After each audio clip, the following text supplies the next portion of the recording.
Hello, my name is Badura. As you can see, I work for Nokia almost over 2 years now, currently a software architect, but my general work experience is almost 10 years, and code review was always there, because I always liked reading other people's code and criticizing it. It's somewhat easier than writing your own code. Most of this presentation is based on my experience from code review, but I also did some research. Code review is not a popular topic for research and studies, but there are some, and I really encourage you to read them because they are very interesting. Of all the researchers I read, most interesting seems to be from the company Smart Beer. They publish really a lot of interesting stuff, but keep in mind that they also sell code review tools, so there might be some conflict of interest. Okay, so what is code review? Code review is systematic examination of computer source code, as you can find on Wikipedia. That's a pretty general definition. I like a different one.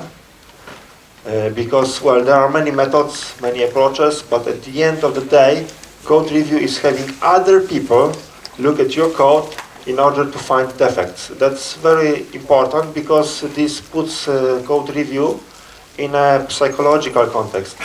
IT is very technical stuff, and code review is much different because, people tend to treat their code as a child, right? After all, it's your creation. You really like it. You put yourself into it, right? And now someone else comes and, not makes jokes, but criticizes your code, and this might hurt.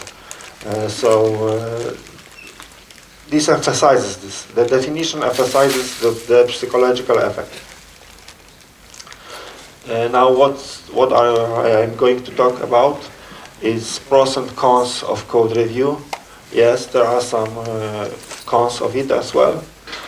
Introducing code review to the team, some tips how to introduce if you don't do it already. I hope you all of you do, but experience shows that many people still don't do code review.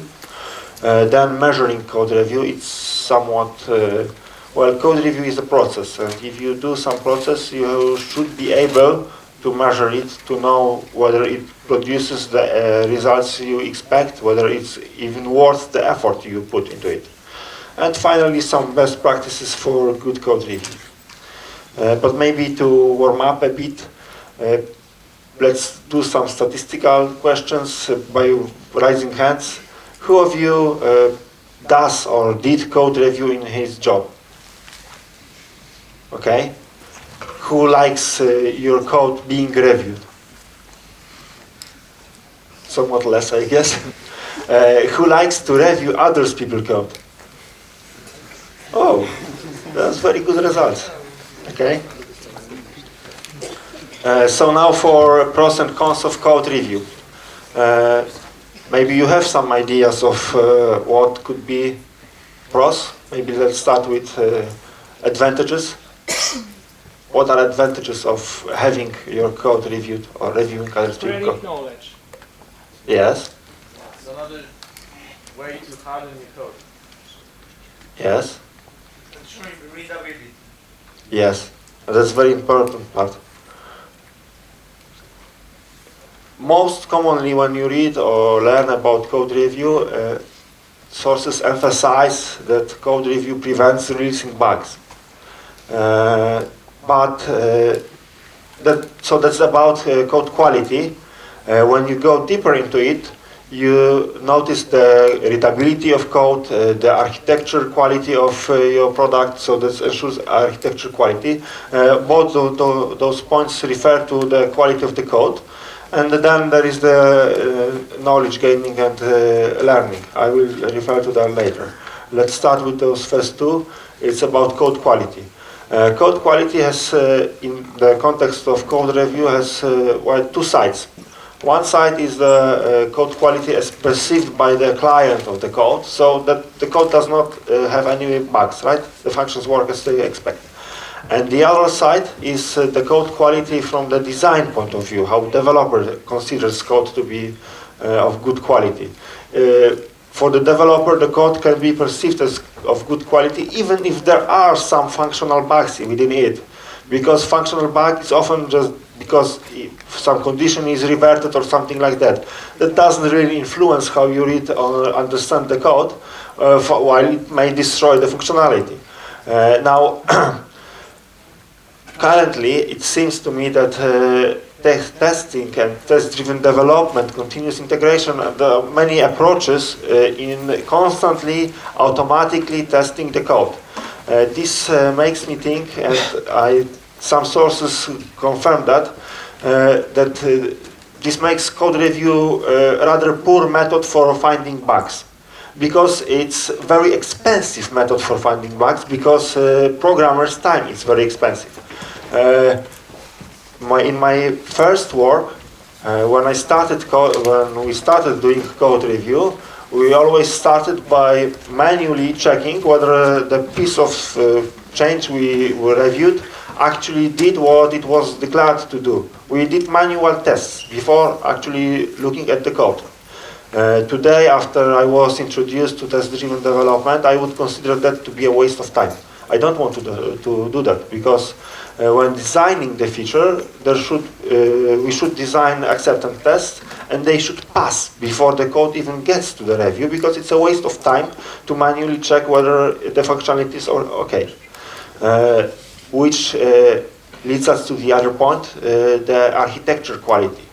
This is something that that only code review can find. Well, there are no unit tests. There are no, automatic test, any automatic test that could reasonably check code quality. Only static analysis to some degree, but it's still more about dangerous constructs in the code rather than design quality. It will not help you with poor selection of design patterns, for example, because it won't detect them. Maybe at some point in future it will, but currently it's poor. It's not very good in that. So it's only, and finally the readability. After all, you want the code to be readable to your team members, not to some machine, right? So the only way to ensure that what you have written is understandable for all the other team members is to have them check that and tell you whether they understand what you did or not. So ensuring code quality by the design point of view is one of the most important, in my opinion, most important aspects of code review. And there are some researchers which checked what kind of review comments are mostly raised against code. And in fact, they proved that most comments are raised against poor design rather than some simple bugs that could be seen checked with tests. Then finally, there is the personal development.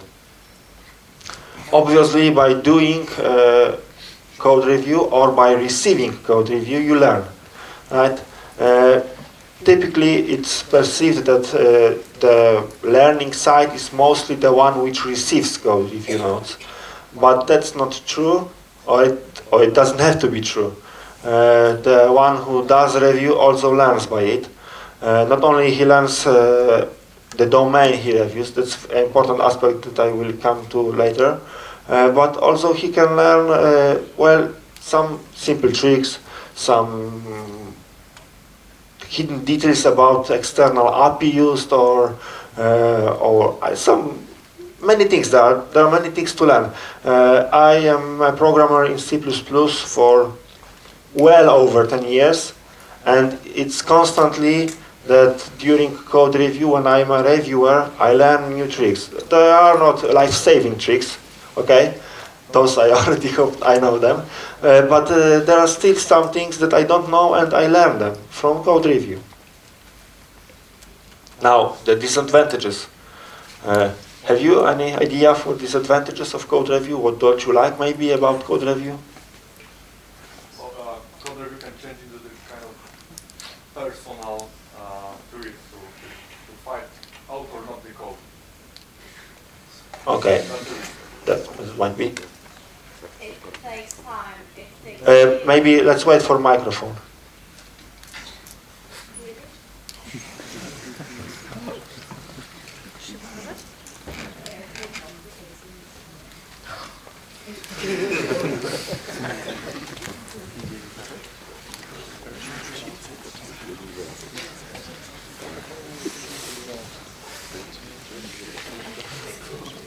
It takes time. It takes huge amount of time. Okay, yeah, that's a very good point.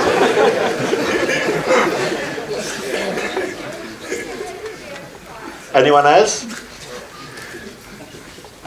And produce errors because reviewers has much less time than author and can understand wrongly the code and give the wrong advice to the author. And author, without thinking, just accept. Okay. I listed following points. Takes time. In my opinion, that's the major disadvantage of code review because it takes much time of people which are usually highly paid. So that's very expensive. Then it's impractical when a reviewer doesn't know the domain, right? He either doesn't produce any useful comments or even produces bad comments which either make lose time for the author to reject them and explain why he rejects them, or even worse, the author doesn't reject them and he actually applies them even though they are wrong. And the first said point, it hurts feelings, or it might hurt feelings. With the time, that's a very true point, and that's why I'm saying about measuring the process. You should realize that's why we have to measure the process, because we need to check whether the code review we do actually provides us the benefits which outweigh the costs. With code review, it's always a kind of investment, right?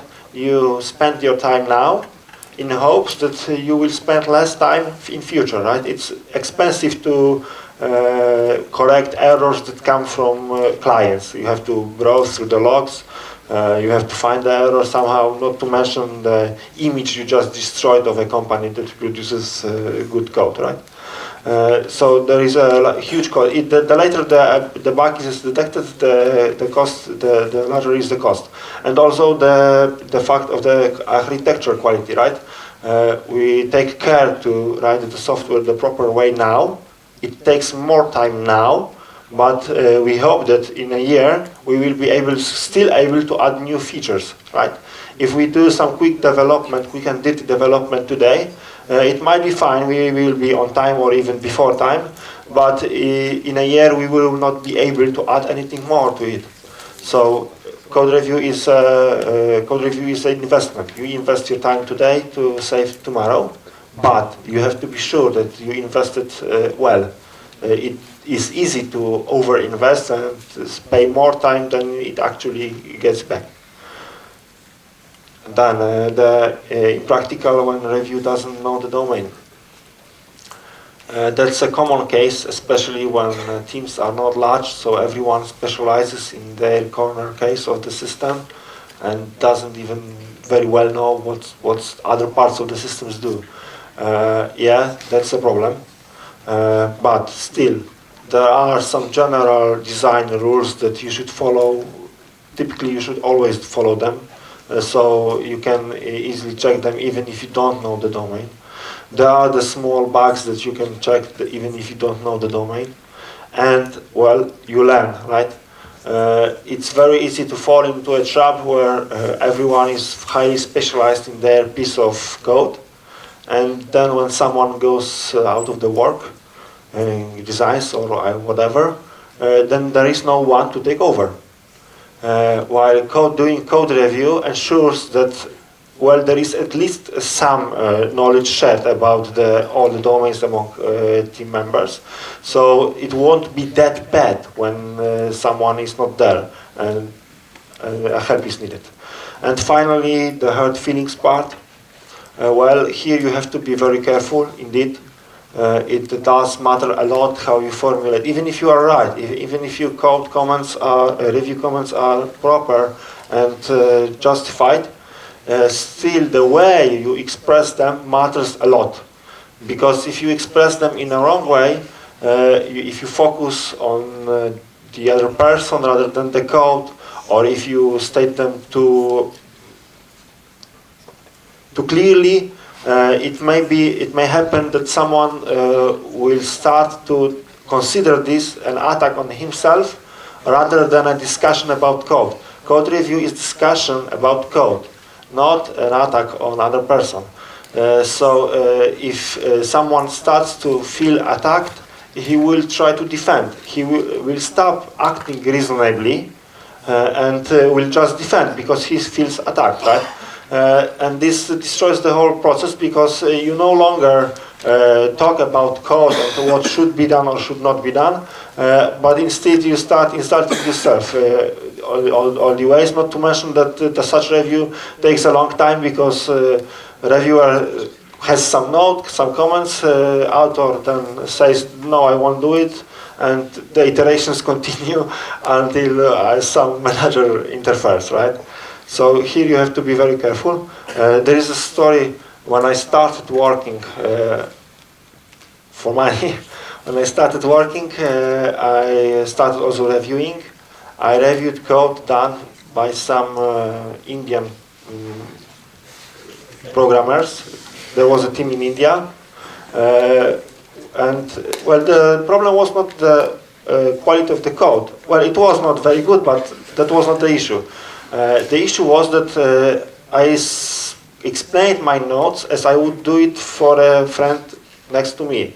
While maybe, I don't know whether it's about all Indian programmers or just that one who received those notes, but he didn't took it very well. He didn't let me know anything was bad. He even applied all the comments. I was surprised, but he did. But few years later, I met him. He came here for some job. I met him, and he explained to me that when he received my comments back then, he considered whether he's even doing the right job, whether he should not resign from being a programmer because he must be such a lazy programmer to receive such a note. So luckily he didn't, because he was not so bad, actually. So you have to be careful how you formulate your notes, right? Introducing code review to the team.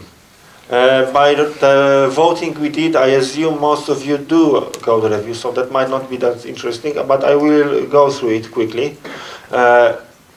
In some companies, code review is not happening, either because, well, managers don't want it, perceiving it a waste of time, or they do want it because, well, some sources say that code will be of good quality if it comes with code review, but the team doesn't want it, so they will just click accept and nothing else happens.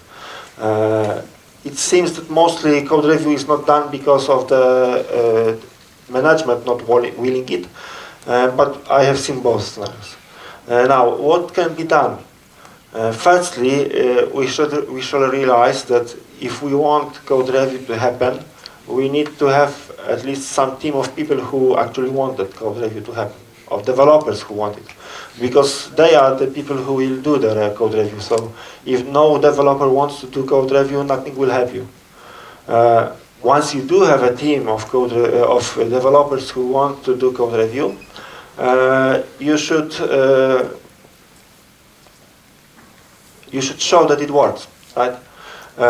Typically, a concern is raised that, well, managers don't agree for code review, and I don't have time to do it. That's true. My proposition in such cases is to cheat. Don't say that you are going to do code review, just estimate the task as if you were doing code review. After all, when estimating task, you don't list how much time you are going to spend on Google or Stack Overflow. So consider code review to be such activity, right? You are asking other people how to do it. And if you, in this way, if you introduce code review, even by small steps, having reviewed a function or a class, not everything, hopefully it will show in your code. It will show that you provide, the team that does it provides somewhat better code. I strongly believe that most people sooner or later follow good examples, because seeing that some practice leads to good results makes other people want to follow it, because they also want those good results. They don't want to be those people who deliver bad code. Everyone wants to deliver good code, right? So, well, but the major point here is that you have to take into account the time taken by code review. An issue was raised that code review takes a lot of time. Yes, it does. So you have to take the time into account. If you cannot, because, well, no one will believe an estimation that takes half of a time for code review, then, well, give up on something. Don't review everything. Don't put as much effort as you would wish to, put less. But let's hope it will help anyway. Now, measuring code review. If you do some activity, like code review, you should know whether it helps, right? If, as we already mentioned many times, it takes a lot of time, it takes a lot of money, you should know whether it's worth. If you already do code review, now maybe you want to see how to change it. Whether to change it, maybe it's already good. Maybe it's not. Maybe you put too much attention on details that are not worth it, and some other parts of the code could use some more review. That's even more important, because from the client's point of view, code review is not something that he buys. Clients do not buy code review. Clients buy products, right? They expect products of certain quality, but how you assure that quality is unimportant to the client. You can do it by code review, you can do it by test, or by a mix of those, or, well, by luck. It doesn't matter for the client. So code review is not a product by itself, it's a help in developing a product. So how do we know that code review is worth the effort? Most of you raised hands when I asked about doing code review. Maybe someone wants to share his opinion. How do you know that the code review you are doing is worth the money? Yeah, you spent some time. How do you know that it was a well-spent time? Maybe it would be better if you would write some more tests in that time, or, well, some new feature, add some new feature. How can you be sure that it was worth it? You learn something. Yeah, and actually, the part of learning is difficult to measure, right? Because it's easy to measure bugs. Because bugs, well, you can count how many bugs were raised or were not. We will get back to it. You could measure the feeling about code quality, but it's difficult to measure how much people learned during the code review. That aspect is difficult to include in measurements, sadly. There is a possibility to measure it. When you trace the all processes, the code review, if there is better quality, then there is fewer notes about code.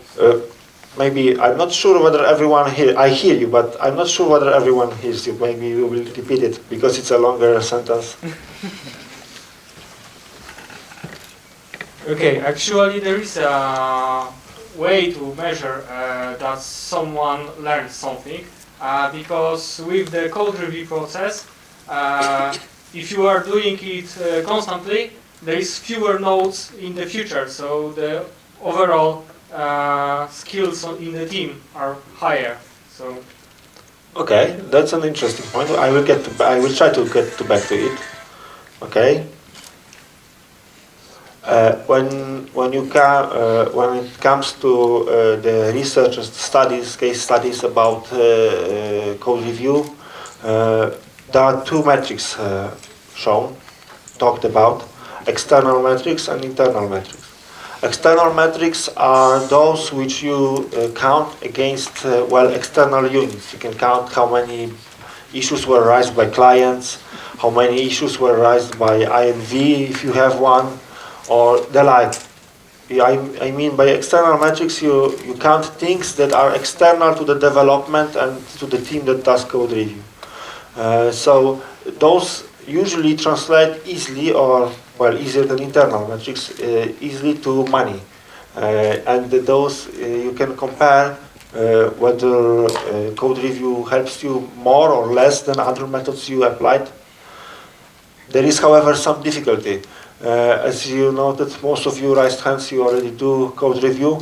It's quite, well, it's much easier to compare results of code review if you don't do it, if you start doing it, right? You know how it looks like, you know how many issues are raised.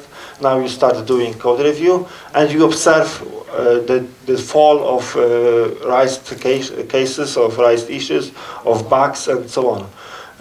If you do already the code review, to make such a check, you would have to, well, stop doing code review and now observe how they rise. That's not a very good idea. It can end badly. I disadvise such an approach. So when you already do code review, it's far more difficult to compare it, to see what it actually gives you. But it is still possible. I will talk about it in few points. So the reported bugs, right? You can count how many bugs were reported. If we expect that code review helps with finding bugs and preventing them, well, we should observe how they fall, that we have less reported bugs. Now, usually companies do some counting to estimate how much it costs to correct the bug. So if you know how less bugs you got, you can count the money you saved on those bugs, and so you can estimate whether the investment in code review was good or not. Then, even if you don't, sometimes you don't have full control over the bugs because, well, in complex systems, the software or your part of software might be just a small part, right? So counting all the bugs could not be very good idea because it would not show the actual influence of code review because it would hide the numbers beside the general number. So you can, what you can do is to analyze every bug you get, see whether it was what caused the bug, right? You in corporations. There is often such analysis done anyway, so it's just that you have to use its results, right? By tracing back the bug, you can see whether it was, whose fault was that, right? Was it development? Was it a lack of proper tests? Or maybe the test was wrong in the first place? Or maybe specification was wrong, the development was okay, it did what they were told to do.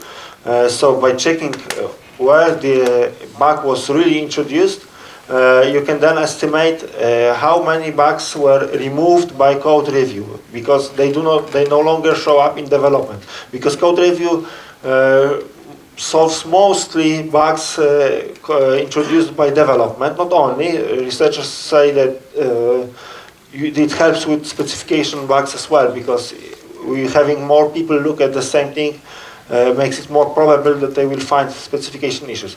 But still, the code review helps mostly with development bugs, so you should observe how the number of bugs traced back to development drops after introducing code review.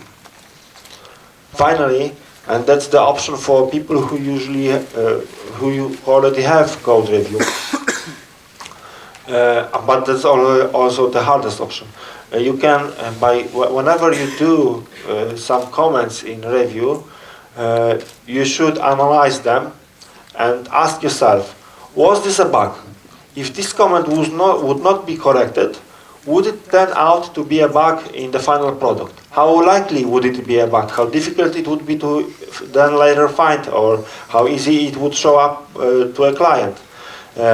This is difficult because it requires well, some honesty to yourself, right? It may be tempting for a reviewer to estimate every his issue as a serious bug he just found. And on the other hand, the developer usually will neglect every issue against his code because, well, he doesn't want to admit that his code has issues. So this is psychologically difficult measurement, but it could be very useful because even if you already have a running process, you can see how much work you saved by doing code review. By preventing issues that do not, because of the code review, they will not show up in later phases when they are really expensive. And again, here, in general, for the external metrics, the learning part and the general code quality by design quality, those are difficult to measure. Not impossible, as already said, but difficult. And that's the sad part because, well, we already noted that bugs themselves are much easier found with automatic tests. So code review is generally about finding design issues. So this makes the external metric a little bit worse. And, well, it makes us think more how to do it to them properly, right? There was a note of decreasing number of comments. If programmers get better, then they should produce better code, and this should result in drop of number of comments, right?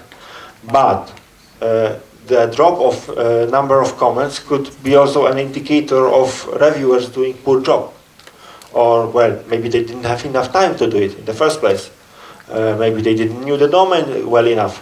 So let's not be hasty with drawing conclusions, because just because the number of comments drops doesn't mean that the code is better. It might, but it doesn't have to. Now the other side, internal metrics. With external metrics, the difficulty is that it has a you have to wait a long time to get the meaningful result.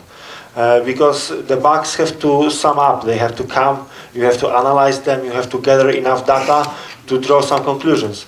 Well, this takes a lot of time. You spend half a year before you get some results, and what to do in the meantime. So there is another possibility that you should measure some things along anyway. Those are internal metrics. Those are the defects count. You count how many comments that were raised were actual defects. You count how much time you spent on doing review. That's a very important part. Spent time has to be estimated before, because when doing feature, you have to ahead know how much time you are going to spend on it, including the code review. So tracing how much time you actually spent on code review helps you a lot in estimating how much time you will then spend it with future features. I think that with features it's usually difficult to estimate one feature based on another because they are often quite different. On the other hand, I think that with code review it's much easier because the code review doesn't really change that much based on features. It's just code, so it doesn't do such variety. Now, ratios including also review code size. If you count the code size to time spent or to defects, you can then trace how many. In particular, it allows you to use relative values instead of absolute values. That's a good point.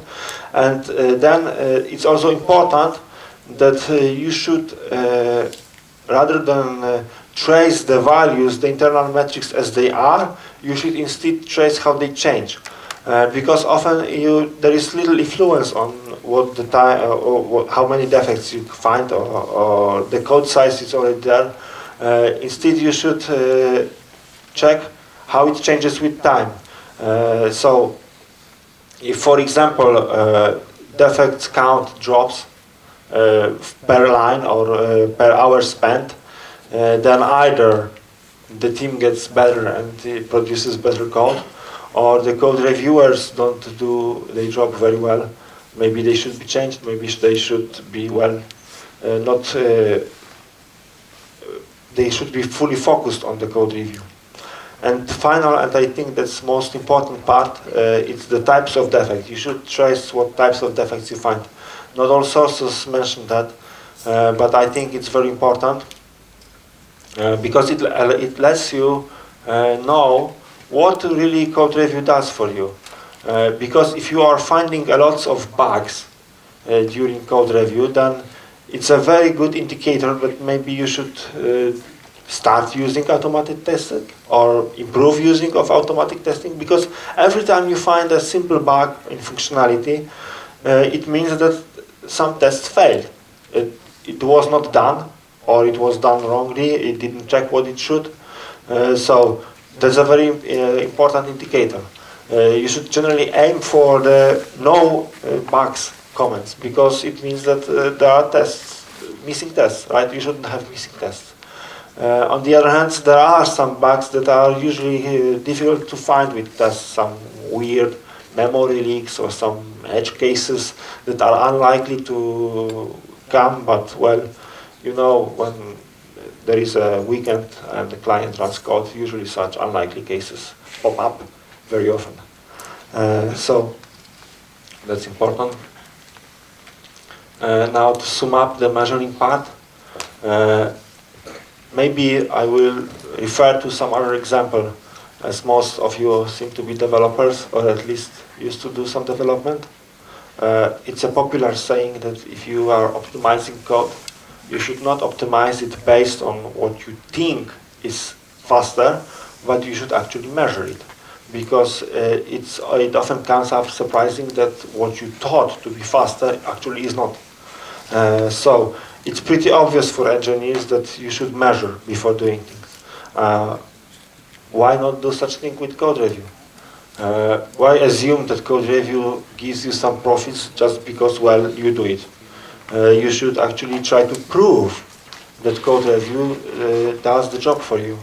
If you don't, then it's easy to fall into a trap that you are wasting time for something that doesn't produce you what you expected it to produce. Well, without that, you don't know whether it helps. Now, if you don't know whether your code review is good or bad, then how could you possibly change it? Because if it's bad because, well, you are not using enough time, or maybe the qualified people are not involved in code review, and so they do not find the issues they could find, only them could find. There are many things that can go wrong with code review. Maybe you are focusing much on code that is frequently changed, so every code review wastes some time because the code is going to be refactored a few weeks later anyway, so what was the point of the review in the first place? Without measuring such things, you will never know whether you should change your code review or not, what to do. Changing it randomly because, well, someone saw some new tool and likes its flow, there is no point in some random changes. Now, the best practices for good code review. All the sources I read really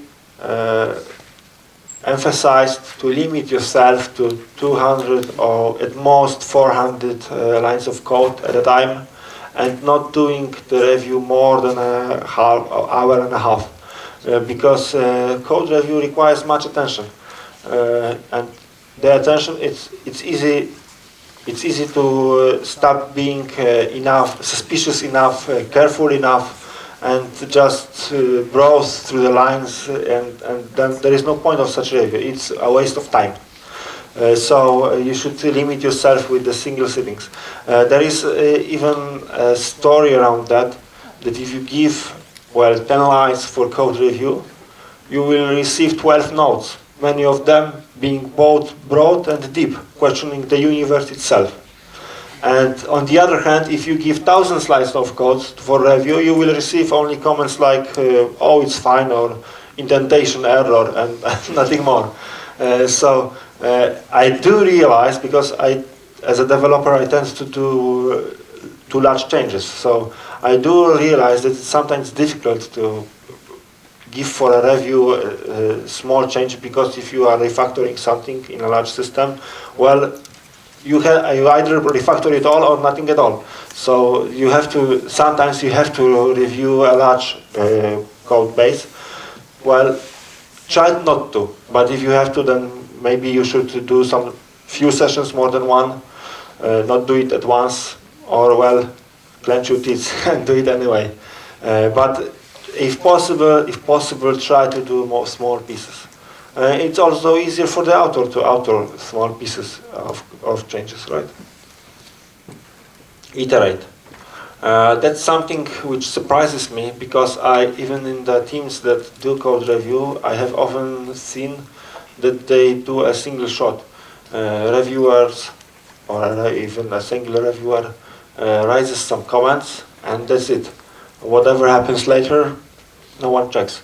The author, if he agrees, then maybe he will apply those changes or not. If he's rushed, then he might not apply them, and well, promise to apply them in future. I very don't like such approach. I tend to the iterative approach. Once the comments are raised, author changes the code along the comments. Maybe he rejects some. There is a talk about it. But he tries to apply the comments and gives the resulting code for the review again. So the reviewer can see whether the changes were applied indeed, whether there was understanding between the reviewer and the author. Because that's often an issue on itself, because that author perceives comments differently than the reviewer who writes them, especially if reviewer isn't very well descriptive in his comments. So iterating is important. On the other hand, if you iterate too much, and I have seen such reviews, I have done such reviews that I did several or even more than 10 iterations, then it may be an indication of some issue. Either the developer is really bad or the reviewer is really bad. Or both. That's the worst case. So do not push too far, right? The important part here is that it's easy for the reviewer to try to force the developer to do the code as if the reviewer did it. But that's not going to happen. It's not you who wrote the code, and it will never look as if you wrote it, because you didn't write it. Someone else did. So once the code does what it should, in a reasonable way, with a reasonable design, the review should end. Even if you would write it differently. Well, you didn't write it, so you shouldn't try to. You can rewrite it if you want to on your own, if someone pays for that. Use supporting techniques. There are some supporting techniques for the code review. I will mention two which I like very much. First is the checklist. Checklists list typical issues that should be checked by the reviewer. You can have a formal checklist, printed and point by point, check every class, every file, every function. That's even the advised way, because it ensures that you will not forget it. You will not forget any point on the list. But my experience shows that reviewers who do review a lot often have their own checklist at the back of their minds, right? I am a C++ programmer, for example, and so for me it's natural when I start a review to check all headers, whether they have header guards, to check classes, whether they have virtual destructor or not, depending on how they are used, to check whether assignment operators and copy constructors are fine. Such basic stuff that's common to all the C++ code, and this basically forms the checklist. But it's usually good to have a formal checklist because it's easy to list there things that are missing. What I mean here, it's easy to see when something in the code is right, something in the code is bad, when it's written, right? When bad code is written, it's visible. But when the bad thing is that something is missing in the code, it's very easy to miss it. Because, well, developer forgot about it, and it's very likely that reviewer will also forget about it because he doesn't see it, right? It's easy to not remember things that you don't see. Checklists prevent such things to happen because they list that you must check that this and this is done. You can even do checklists specific for some domains or some systems. And the checklist could be dynamic because you can change it depending on the measurements. If you measure the process, then you see which issues are raised. If some issues tend to be raised more and more, then maybe they should go to the checklist to ensure that they are checked. Or the other way, if some issues are checked rarely but are expensive and then hard to trace when missed, then maybe they should be on the checklist as well. The checklist shouldn't be too long because then it's easy to not check it right way. And the final benefit of the checklist is that the developer can use it himself before actually giving the code to the review. And that's I think that's the most important advantage of the checklist because it saves time of the reviewer to write notes that that author could see himself. Change description. It's a trick similar to the rubber duck debugging.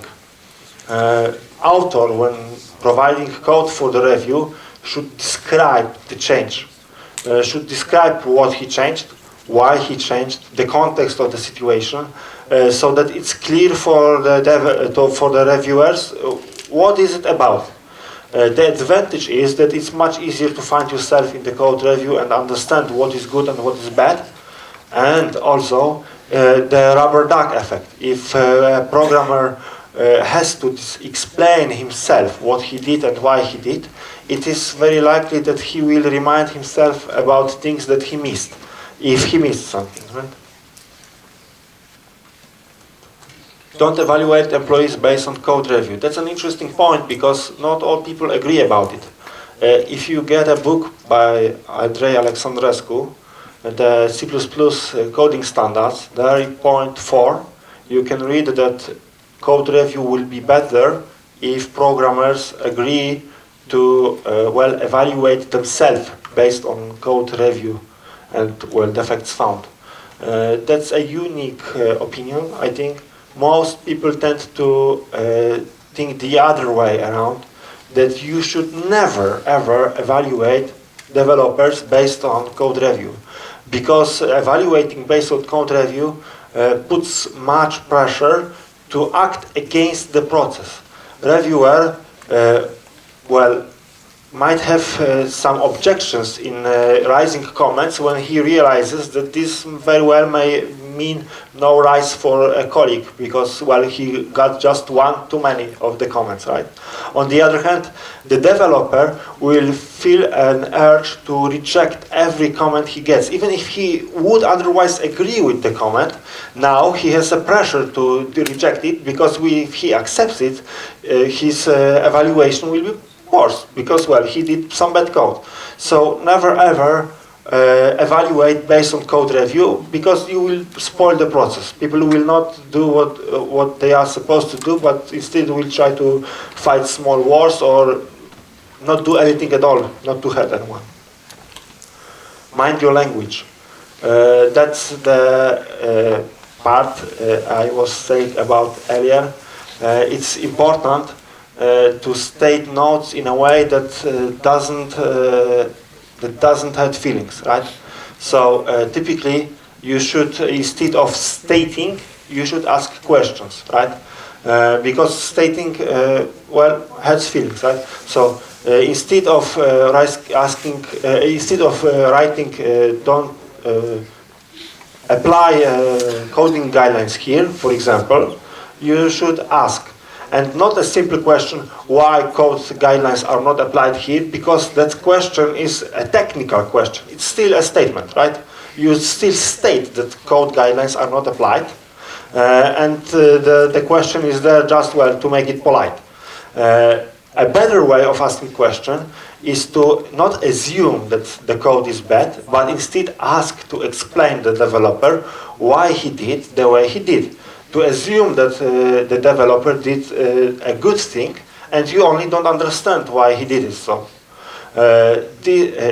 This makes the question more complicated and verbose, so don't overuse it. If there, for example, is indentation error, then don't ask, please provide me reasons for not following indentation rules, because that sounds silly, right? Indentation error is indentation error. No one is going to feel bad about such a note.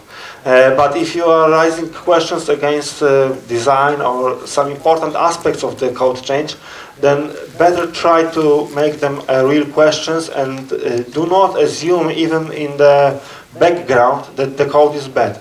Instead, assume that you don't understand it and you need explanation. And the last part, count the time.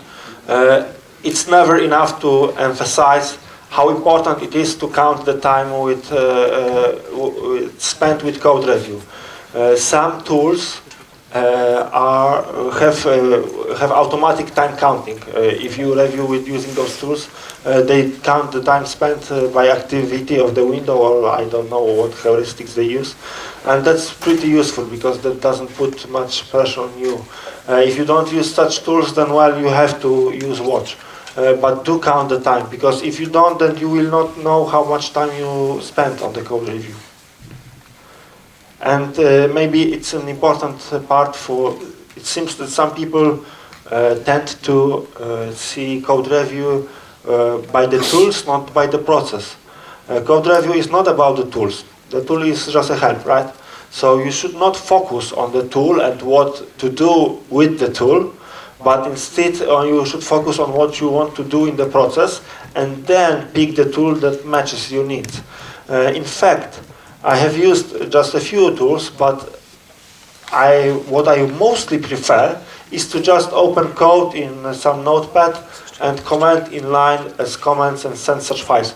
It's easiest for me because I see the code in its context, in its full context, and I don't have to fight with all the obstacles that often tools create. On the other hand, this is the way that's also hard to receive by the developer. So you should include both sides in the evaluation of the tools. Now, I did a short list of code review tools. It listed almost 10. When doing iteratively working on the presentation, I kept finding more and more tools. I ended up on 22 of them. I listed them here. From those, I used only Crucible and Redmine with the code review plugin. Briefly, some others. They do vary a lot in what they provide. Some are just monsters with everything, repositories, task systems and everything, while others are just simple wrappers, for example, for GitHub or something like that. Again, pick the tool that matches your needs, but if you are introducing code review, you might be more interested in small tools because they will not interfere with the environment you already have. So that might be an important point as well. Now, since we are ending already, references, I will again emphasize the books by Smart Beer. It's the first and fourth. Very good reading, very interesting stuff, lots of case studies, discussions and analysis. Also, an interesting position is the third one, what type of defects are really discovered in code reviews. It's based on an experiment made in a company and in parallel on a university, and it shows what types of defects are found by code review. A very interesting read because it gives you the proper point of view. Now, are there any questions?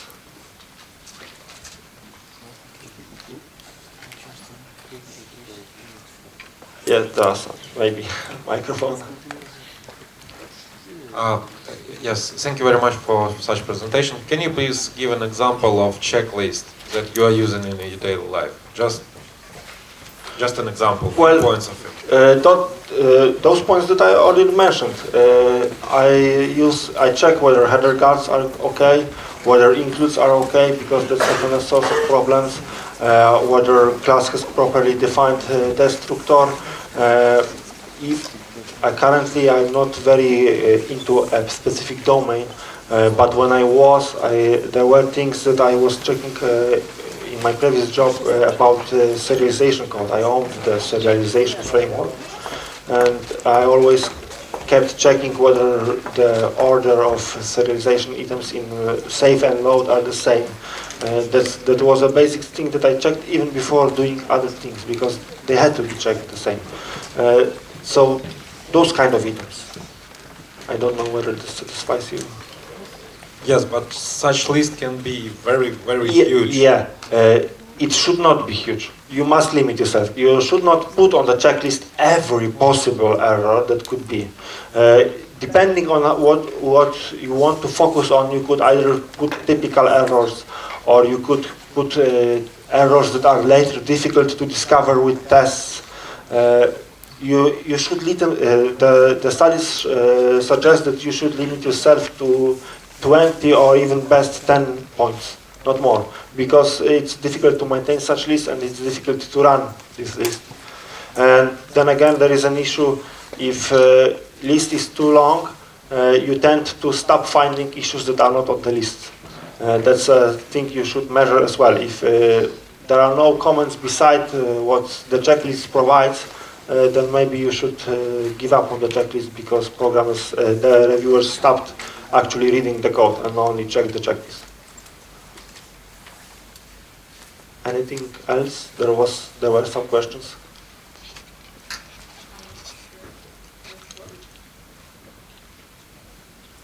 Okay, I have one question. Maybe the lady. Okay, does it work now? Oh, okay, Yeah. I think it works. There are some code reviews that end up with a philosophical discussion about how the code should look like. And they can take huge effort that gives nothing except the discussion that ends up with the summary that we do not agree with each other. How do you cut the discussion like that?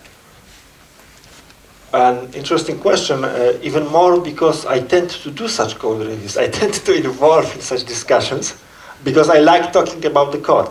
Well, it takes to be professional. Well, you have to remember that you are not doing the code review for your fun, but you are doing for your work, right? Someone pays for the time you spend. So being professional, you should at some point say that, well, it's enough, right?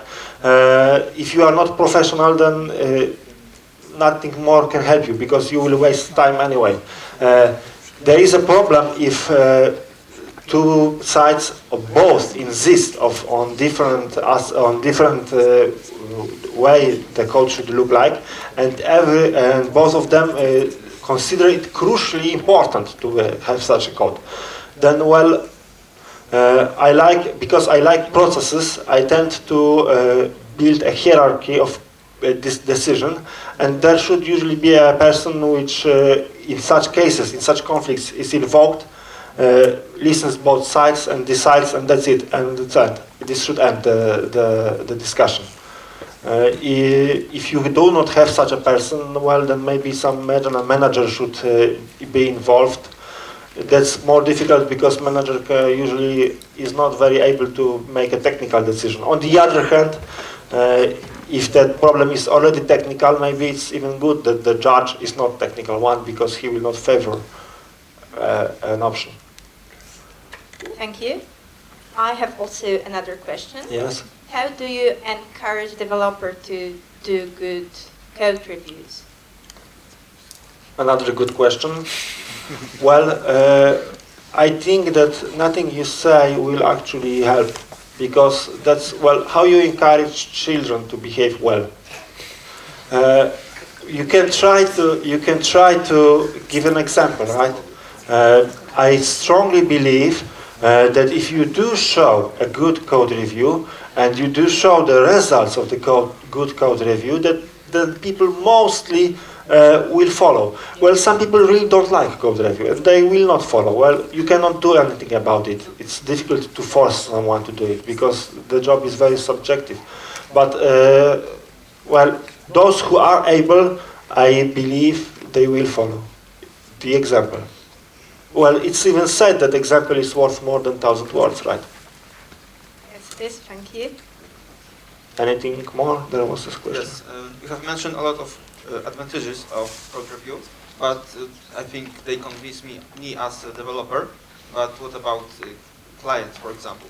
Because I think it's hard to convince him that we need to do it, but you have to pay for that. So is it a really good idea to try to convince him, or just add some additional estimation and hide this from him, to not just talk about this? Well, I wouldn't talk such details with clients as same way I wouldn't tell them what kind of repository I'm going to use. That's too technical detail. Yes, but since code review takes time, it also raises the price of the final product. Well, that's a trade-off you have to do. Whether you want to keep the process you like, you want to do the job the way you like, or whether you want to keep the client, which might not be able to pay for the price, including the code review. That's a difficult question, but it should be answered by those who decide whether you take the job or not. Thank you. Anything else? There is a question.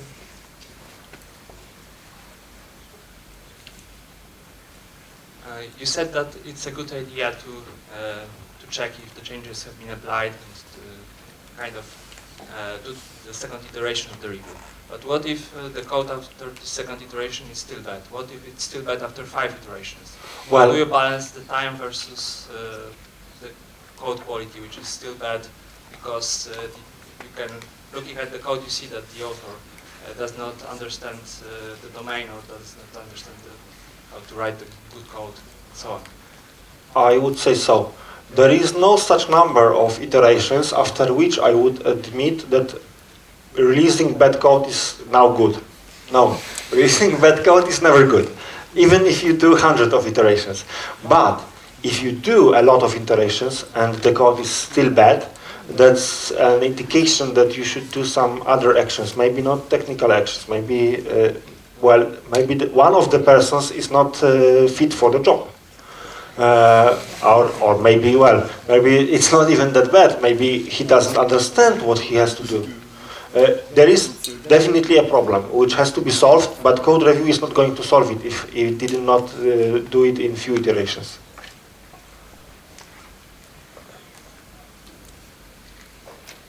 Anything else? I don't see any hands, so I guess that's it.